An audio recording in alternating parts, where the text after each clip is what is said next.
अस्सलाम वालेकुम नाज़रीन डडियाल से इंतहाई अफसोसनाक खबर। डडियाल इंतहाई अफसोसनाक वाक़या पेश आ गया। बॉयज़ डिग्री कॉलेज में तालिब इल्मों के दरमियान झगड़ा, गोलियां चलने से 3 तालिब इल्म शदीद जख्मी, जिन्हें तिब्बी इमदाद के बाद मीरपुर रेफर कर दिया गया।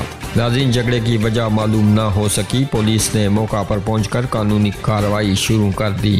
नाज़रीन, तफसीलात के मुताबिक डडियाल बॉयज़ डिग्री कॉलेज में तालिब इल्मों के दरमियान गुज़श्ता सुबह तकरीबन 9 बजे के करीब झगड़ा हुआ, जिसके नतीजे में दोनों ग्रुपों के तालिब इल्मों ने एक दूसरे पर फायरिंग कर दी, जिसके नतीजे में 3 तालिब इल्म गोलियां लगने से जख्मी हो गए। जख्मी होने वाले तालिब इल्मों में मोहम्मद बलाल वल्द गुलबार कौम जट साकन कंडवार खादम आबाद फैजान मजम्मल वल्द ख्वाजा मजम्मल कौम ख्वाजा साकन मलोट डडियाल इसरार अहमद वल्द अब्दुल मजीद गोलियां लगने से जख्मी हो गए, जिन्हें तिब्बी इमदाद देने के बाद मीरपुर रेफर कर दिया गया। डडियाल पुलिस ने कानूनी कार्रवाई भी शुरू कर दी है। नाज़रीन, आप भी अपनी राय का इजहार नीचे कमेंट बॉक्स में जरूर कीजिएगा इस अफसोसनाक खबर के हवाले से, और मजीद खबरों और अपडेट्स के लिए हमारे इस चैनल को सब्सक्राइब कीजिएगा।